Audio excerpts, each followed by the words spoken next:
అంతా పక్కన పెట్టి కూలీల వేషం కట్టి అవమానాలెన్నో మోస్తూ అన్నీ చేస్తూ ఉన్నావా?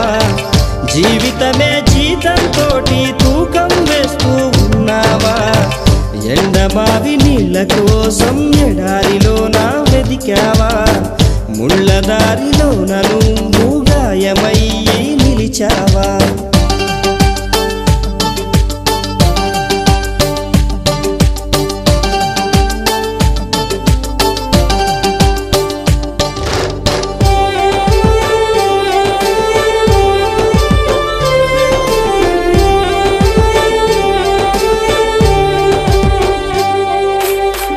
రక్తాన్నే పంచిన తల్లి, రాఖీని కట్టిన చెల్లి, నువ్వాడి పాడిన గల్లి చూస్తున్నది నీకై మళ్ళీ. ఎదిగొచ్చిన బిడ్డలతో